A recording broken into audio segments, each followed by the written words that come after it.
Student my self Vijayalakshmi और आज हम देख रहे हैं हिस्ट्री का चैप्टर सेकंड। ठीक है, इसको हमने लास्ट जो वीडियोस है उसमें काफ़ी पार्ट्स में डिवाइड करके पढ़ लिया है। अभी हम इसका जो लास्ट थोड़ा सा टॉपिक बचे हैं उसको हम देखते हैं। ठीक है, उसके अंदर setting up a new administration. देखिए, इससे पहले आपने देखा था किस तरह से जो ब्रिटिशर्स आए थे और उन्होंने अपने इंडिया पे धीरे धीरे अपने जो रूल्स है उसको एक्सपेंड करना स्टार्ट कर दिया था।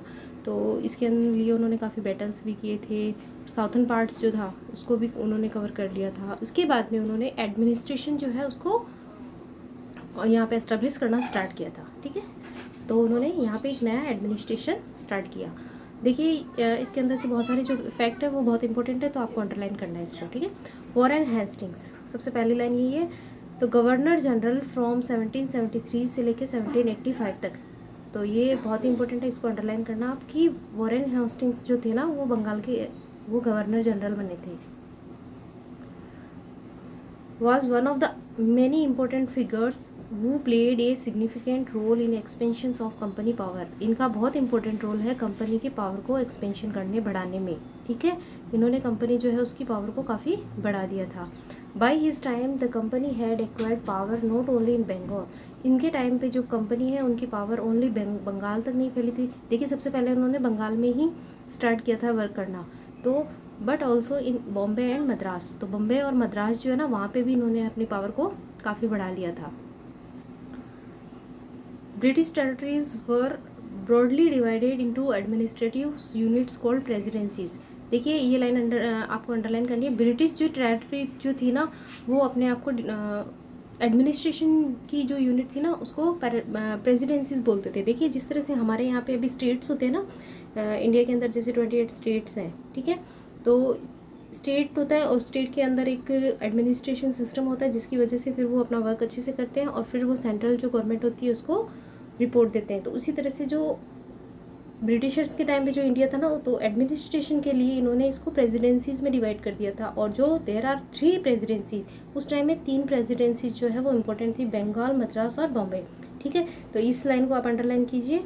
Each was rule by a governor, और हर जो प्रेसिडेंसी होती है उसका जो गवर्नर हेड जो होता था ना वो गवर्नर होता था। ठीक है, मतलब पूरे जो इंडिया है उसके पार्ट को 3 पार्ट में डिवाइड कर दिया गया था प्रेसिडेंसी में।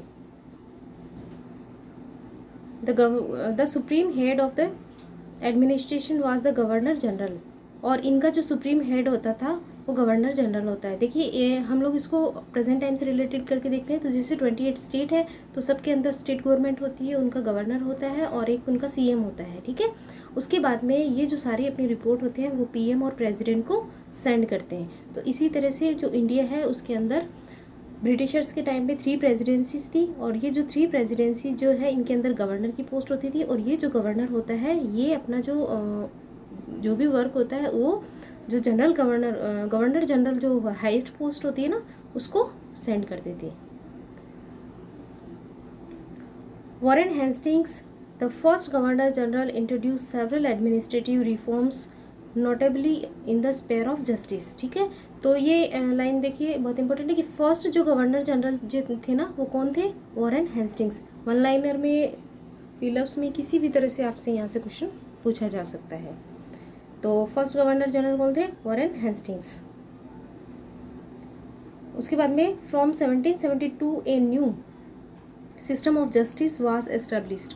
1772 के अंदर जो जस्टिस, जो न्याय है, जस्टिस का एक नया जो सिस्टम है ना वो डेवलप किया गया। Each district was have 2 courts.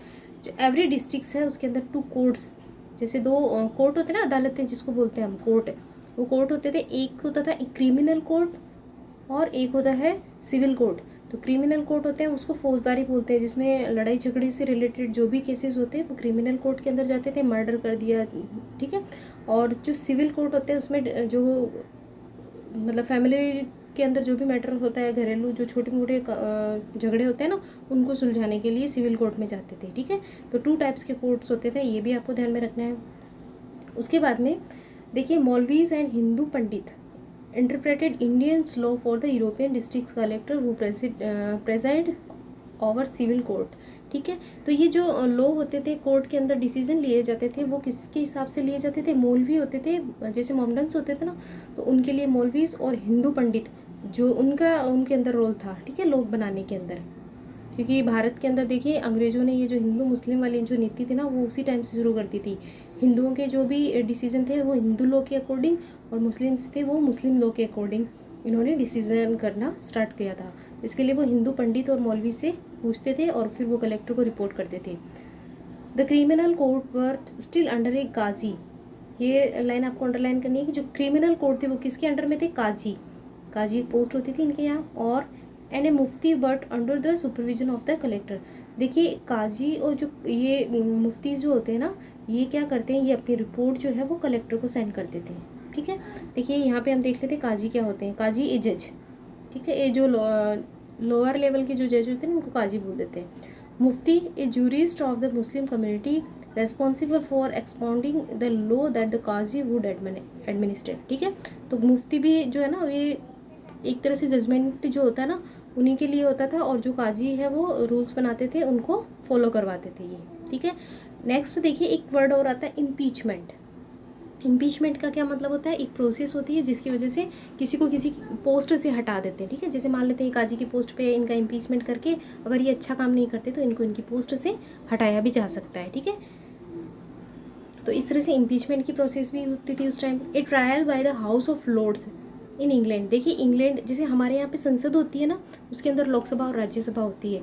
ये पॉलिटी का पार्ट है, ये हम पॉलिटी के अंदर देखेंगे। ठीक है, तो इंग्लैंड के अंदर उस टाइम हाउस ऑफ लॉर्ड्स होता था और एक हाउस ऑफ कॉमन्स होता है। ठीक है, तो जो हाउस ऑफ लॉर्ड्स होता है ना वहाँ पे इसके मतलब अपोजिशन में चार्ज लिया जाता है और misconduct brought against the person in the House of Commons. ठीक है, अगर कोई व्यक्ति अच्छा मतलब किसी पर्सन ने अगर समय पे जिस टाइम में वो पोस्टेड है अगर कोई अच्छा काम नहीं किया या मतलब उसने जो लॉ है उसके अकॉर्डिंग वर्क नहीं किया है, गलत काम किया है, तो फिर उसको इम्पीच किया जा सकता है, उसके खिलाफ केस चलता है, कोर्ट होती है। ठीक है, तो ये इसी तरह से देखिए ये डायग्राम के अंदर दे रखा है किस तरह से जो लोग हैं वो वर्क कर रहे हैं।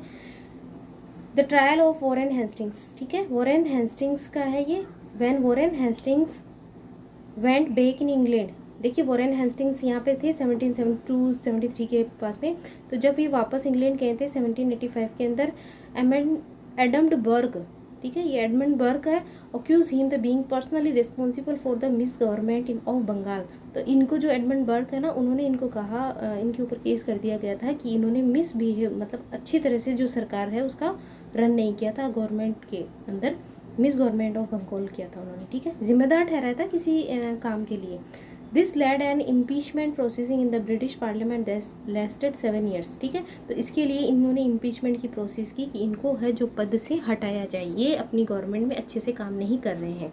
ठीक है, तो ये भी आपसे क्वेश्चन पूछा जा सकता है कि फर्स्ट जो पर्सन थे ना उनके लिए इम्पीचमेंट की प्रोसेस स्टार्ट की गई, तो वो कौन थे, वॉरेन हेस्टिंग्स। नेक्स्ट हम देखते हैं a major problem was that the Brahmin pandit. ठीक है, अब देखिए जिस तरह से डिसीजन लिए जाते थे, हिंदू जो थे उनके लिए हिंदू जो पंडित होते थे उनसे पूछते थे, और जो मुस्लिम थे उनके लिए मौलवी से सलाह लेके वो डिसीजन देते थे। A major problem was that the Brahmin pandits give different interpretation of local law based on the different school of धर्मशास्त्रास।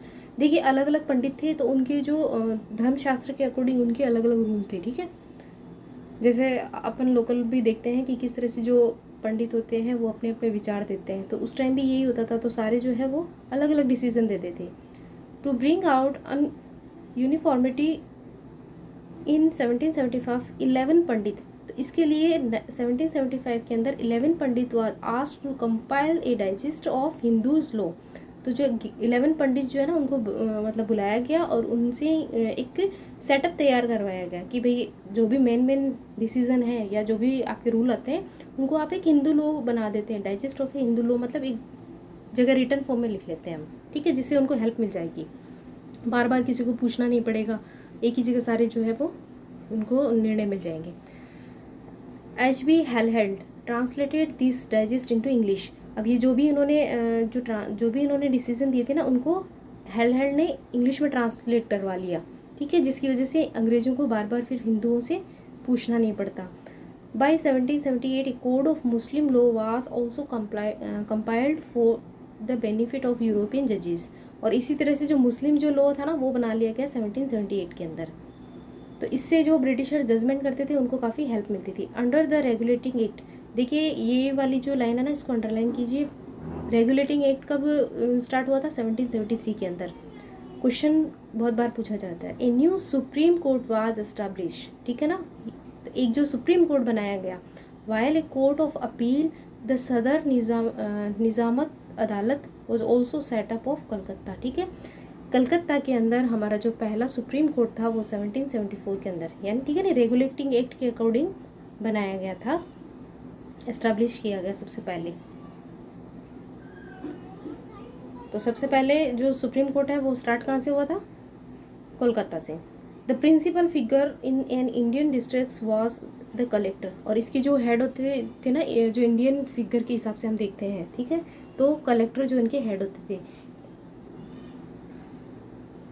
As the title suggest his main job was collect revenue. अब जिस तरह से कलेक्टर जो हेड होता था उसका मेन काम क्या होता था? Collect revenue and tax the maintain law and order in his district with the help of जजेस, पुलिस ऑफिसर एंड दरोगास, ठीक है। तो कलेक्टर की पोस्ट उस टाइम उन्होंने क्रिएट की, और उस जो कलेक्टर था उसका काम था कलेक्ट करना, तो टैक्स और रेवेन्यू कलेक्ट करना था जिस डिस्ट्रिक्ट्स में उनकी अपॉइंटमेंट होती थी, और उसकी हेल्प करने के लिए जज, पुलिस ऑफिसर और दरोगाज होते थे। देखिए आज जो हमारी कलेक्टर की पोस्ट होती है ना वो अलग होती है, ठीक है, लॉ एंड ऑर्डर उनका मेन काम होता है। ये जो रेवेन्यू कलेक्शन का काम होता है ये प्रेजेंट टाइम में कलेक्टर का वर्क नहीं है। हिज ऑफिस द कलेक्ट्रेट, इनकी जो ऑफिस होती थी कलेक्टर की उसको कलेक्ट्रेट बोलते थे। Become the new centre of power, ये जो है पावर सेंटर ऑफ पावर बन गई थी यहाँ पे, मतलब इनको काफ़ी पावर थी। And Petros that steadily replaced previous holder of authority, और इन्होंने जो पहले जो भी अथॉरिटी थी ना उनको रिप्लेस कर दिया था, ठीक है। तो कलेक्टर जो है ना उन्होंने एक नई पोस्ट बना दी थी। तो इस तरह से एडमिनिस्ट्रेशन जो वर्क है उन्होंने अपने इंडिया में करना स्टार्ट कर दिया था सिस्टम से, क्योंकि ब्रिटिशर्स जो थे ना वो इससे सोचते थे कि इंडियंस जो है उनको अच्छे से वर्क करना नहीं आता। उसके बाद में द कंपनी आर्मी, फिर कंपनी जो है उन्होंने अपनी एक सेल्फ आर्मी भी बनाना स्टार्ट कर लिया, ठीक है। कॉलोनियल रूल, देखिए कॉलोनियल रूल क्या होते हैं कि जैसे एक देश होता है वो दूसरे देश पे कब्जा करके और उसकी सारी जो भी वर्किंग सिस्टम होता है ना उसको अपने अकॉर्डिंग चलाता है। तो ये जैसे ब्रिटेन है और ये हमारा इंडिया है, तो ब्रिटेन जो है वो इंडिया को अपनी कॉलोनी बना लेता है, पहले ट्रेडिंग के लिए आता है और उसके बाद में उस पर कब्जा करके धीरे धीरे एडमिनिस्ट्रेशन स्थापित कर लेता है, ठीक है। तो सारा जो वर्क है फिर वो अपने हाथ में ले लेता है, तो इस वजह से इंडिया जो है वो ब्रिटिश की कॉलोनी बन जाती है, उपनिवेश उसको बोलते हैं हिंदी में। In the India brought in some new ideas of administration and, तो इसकी वजह से देखो इंडिया के अंदर है ना एडमिनिस्ट्रेशन के नए नए आइडियाज़ आए। Reform but it's power rested on it's military stand, लेकिन इनकी जो पावर थी ना वो सबसे ज़्यादा किसमें थी? मिलिट्री के अंदर। तो वो अपनी मिलिट्री पावर को स्ट्रेंथ मजबूत करना चाहते थे, क्योंकि उस टाइम देखिए लोकल जो ना किंग भी थे उस time. The Mughal army was mainly composed of cavalry, तो मुगल आर्मी थी ना वो ओनली कैवलरी थी। कैवलरी मतलब घुड़सवार, जो घोड़े पे सैनिक होते हैं ना उनको बोल रहे हैं कैवलरी। ये वर्ड्स थोड़े से आप ध्यान रखिए। जिसको सवार बोलते हैं train soldier on the horse back, एक ट्रेन सोल्जर होते हैं जो घोड़े पे बैठे रहते हैं, ठीक है, उनको कैवलरी बोलते हैं। एंड इन्फेंट्री, इन्फेंट्री होते हैं पैदल सैनिक, दैट इज़ पैदल फुट शोल्डर, ठीक है, जो पैदल चलते हैं ना वो सैनिक। तो मुगल टाइम के अंदर यही दो तरह के सैनिक होते थे। They were given train in archery, उनको जो है वो ट्रेनिंग दी गई थी किसकी? आर्चरी यानी तीरंदाजी की। एंड यूज़ ऑफ सॉर्ड्स, मतलब तलवारबाजी किस तरह से करते हैं उनको और ज़्यादा ट्रेन किया गया था। The cavalry dominated the army and the Mughal state did not feel that the need have a large professionally trained infantry, तो उनके जो मुगल्स के टाइम जो थी ना वो उनके पास में ट्रेंड नहीं थी इन्फेंट्री, ठीक है, प्रोफेशनली ट्रेंड नहीं थी। The rural area had a large number of arm peasants, और गाँव के जो एरिया थे ना वहाँ पे तो वो क्या करते थे? पीजेंट्स जो किसान होते थे आसपास के उन्हीं को वो आर्मी में सेना में रख लेते थे। द लोकल जमींदार often supplied the Mughals with पैदल सोल्जर, ठीक है, और जो जमींदार जो थे ना वो मुगल्स को अपने गांव के ही किसी व्यक्तियों को भेज देते थे सेना में, तो वो ट्रेंड सैनिक नहीं थे। Change occurred the 18th century when Mughal successor like Awadh, ठीक है, 18th सेंचुरी के बाद में उस टाइम क्या हुआ था? जो मुगल सक्सेसर मतलब मुगलों के बाद में जो भी राजा बने थे अवध के अंदर, बनारस के अंदर, starting recruiting peasants into their armies, तो उनको भी फिर ज़रूरत पड़ी अपनी आर्मीज़ के अंदर, तो वो भी किसानों को लेते थे। एंड ट्रेनिंग देम, किसानों को अपनी आर्मी में लेते थे और उनको ट्रेन करते थे एज ए प्रोफेशनल सोल्जर्स, ठीक है। देखिए पुराने टाइम में क्या होता था, जो लोकल राजा थे ना वो अपने आसपास के लोगों को ही रख लेते थे आर्मी के अंदर, सेना में, और पैदल होते थे, घुड़सवार होते थे, ठीक है, घोड़े पे बैठे। उनके पास कोई खास ट्रेनिंग नहीं होती थी, तो उनकी जो आर्मी होती है ना वो इतनी स्ट्रांग नहीं होती थी। ब्रिटिश जो आए ना उसके बाद में उन्होंने जो है वो काफ़ी सारे चेंजेस किए जिसके अंदर सेना को ट्रेंड किया जाने लगा, ठीक है। The east India company adopt the same method. तो सबसे पहले तो ये देखो अवध और बनारस के अंदर स्टार्ट किया गया था कि पीजेंट्स को वो सैनिक बनाते, उसके बाद में उनको ट्रेंड करते, ठीक है। और उसके बाद में ईस्ट इंडिया कंपनी है, उन्होंने भी सेम मेथड को अडॉप्ट किया। Its began requirement for its own army. उन्होंने अपनी आर्मी बनानी स्टार्ट की, with which came to be known as the sepoy army, ठीक है। देखिए वो सिपोय बोलते थे, ये इंग्लिश वर्ड हिंदी वर्ड से ही लिए गए, फ्रॉम द इंडियन वर्ड सिपाही मीनिंग सोल्जर्स, ठीक है। तो सिपोय का वर्ड क्या होता है, सिपाही, हम बोलते हैं ना सिपाही सैनिक। Is warfare technology change from 1820। Warfare जो लड़ाई की जो टेक्नोलॉजी थी ना वो चेंज हो गई थी। The cavalry requirement the company army decline, ठीक है। This is because the British empire was fighting in the Burma, Afghanistan and Egypt, were soldier were arm with musket and matchlocks. देखिए ये जो कैवलरी जो थी ना ये फिर धीरे धीरे उन्होंने कम करी, क्यों? क्योंकि ये जो हमारे जो सब कॉन्टिनेंट्स थे, हमारे आसपास के जो एरियाज थे ना, बर्मा, अफगानिस्तान, इजिप्ट, यहाँ के जो सोल्जर्स थे, जब ये ब्रिटिशर्स जब आगे लड़ाई करने के लिए जाते हैं ना तो इन्होंने देखा कि यहाँ के जो सोल्जर्स थे ना वो काफ़ी ट्रेंड थे, उनके पास मस्कट और मैचेस थे। देखिए मस्कट क्या होता है इसको हम देखते हैं, ठीक है। ये टाइप ऑफ गन है। देखिए धर्मशास्त्र क्या, Sanskrit text prescribe social rules and codes of behaviour, ठीक है। धर्मशास्त्र क्या है, एक पुस्तक है जिसमें नियम लिखे गए हैं जीवन को जीने के लिए। Composed by 500 BCE, before Christ era, ईसा से 500 साल पहले लगभग इसको लिखा गया है, ठीक है। सवार क्या होते हैं, मैन ऑन हॉर्स, एक मैन है जो हॉर्स के ऊपर बैठा है, ठीक है। मस्कट क्या है, a heavy gun used by infantry soldiers. Musket क्या होता है, एक भारी बंदूक, ठीक है, जो पैदल सैनिक रखते हैं। और मैचलॉक्स क्या होता है, an early type of gun which is the power had invented by A match, ठीक है। तो वो जो ऑटोमेटिक वाली जो होती है ना, मतलब इससे थोड़ी पावरफुल वाली गन, तो ये मस्कट और मैचलॉक्स जो होते हैं ना वो टाइप ऑफ गन्स है, ब्रिटिशर्स ने स्टार्ट कर दिया। The soldier of company army had key pace and changes military requirement and infantry regiments now become more important. तो इसके लिए इन्होंने जो बंदूक्स वगैरह है उनकी अरेंजमेंट की, तो उससे जो इनकी जो आर्मी है ना उसमें चेंजेस आते हैं, ठीक है। In the early 19th century the British began to develop a uniform military culture. उन्होंने जो है यूनिफॉर्म मिलिट्री मतलब एक व्यवस्थित, देखिए स्कूल जाते हैं सब बच्चे तो यूनिफॉर्म के अंदर जाते हैं, अरेंजमेंट से जाते हैं, सारी अच्छे से होती है ना। तो उसी तरह से मिलिट्री जो थी, बिखरी हुई सेना उनको पसंद नहीं थी, वो चाहते थे कि एक सिस्टमेटिक ढंग से सेना काम करे। तो उन्होंने इसके लिए यूनिफॉर्म मिलिट्री कल्चर स्टार्ट किया कि सारे जो सैनिक होते हैं ना उनका एक कोड ऑफ कंडक्ट होता है। तो पुराने टाइम में तो लोग जो किसान थे उन्हीं को सोल्जर बना देते थे, है ना, इस तरह से नहीं किया उन्होंने। सोल्जर्स वर, ये देखिए इस तरह से घोड़े पे बैठे हुए दिखा रहे, increasing subject of European styles training, और उनको यूरोपियन स्टाइल से ट्रेन किया गया। Drill and discipline that regulated their life for more than before, उनकी जो जीवन है उसके अंदर जो डिसिप्लिन है वो बनाया गया। Often this created problems since caste and community feeling were ignored in building or force of the professional soldiers. देखिए पहले हिंदू मुस्लिम या जो भी कास्ट थी ना उसके अकॉर्डिंग ये डिस्क्रिमिनेशन करते थे और उनको अच्छी पोस्ट नहीं देते थे, ठीक है। उसके बाद में इन्होंने जो आर्मी है उसके अंदर ये जो कास्ट और रिलीजन्स की जो कम्युनिटी फीलिंग है ना ये कम कर दी थी, इग्नोर कर दिया था इसको। वो अच्छी सेना तैयार करना चाहते थे। Could individual so easily give up the caste and religions feelings, लेकिन कोई भी पर्सन है वो अपनी कास्ट वाले जो सिस्टम है वो कैसे छोड़ सकता है। Could they see themselves only the soldier और not a member of community, की कोई जो पर्सन है वो केवल सैनिक ही है, क्या वो एक कम्युनिटी का मेंबर नहीं है। तो उसकी जो ब्रिटिशर्स की सेना के जो मेंबर थे ना उनको ये फील होने लग गया, ठीक है। What did the sepoy feel, sepoy क्या फील करते थे, how did they react to the changes in their lives and identity, that is the sign of who are there, ठीक है। ये सब चीज़ें हम वो आगे के चैप्टर्स में देखेंगे। और इनकी वजह से ही रिवोल्ट ऑफ 87 हुआ था, ठीक है। 1857 के अंदर जो रिवोल्ट हुआ था ना उसका रीज़न यही था कि जो सिपाही जो सैनिक थे फिर उनको वो अपने अकॉर्डिंग, जो ब्रिटिशर्स हैं वो अपने अकॉर्डिंग रन करना चाहते थे, चलाना चाहते थे। तो इससे उनकी जो रिलीजियस फीलिंग्स थी ना उसको काफ़ी हर्ट हुआ था। तो ये जो चीज़ें हैं वो नेक्स्ट चैप्टर के अंदर देखेंगे। तो देखिए ये हमारा चैप्टर कंप्लीट हुआ। इसका कंक्लूज़न देखें कि पूरा जो चैप्टर हम लोगों ने अलग अलग पार्ट में पढ़ा है उसका कंक्लूज़न क्या निकलता है। Thus, the East India Company was transformed from a trading company to a traditional colonial power।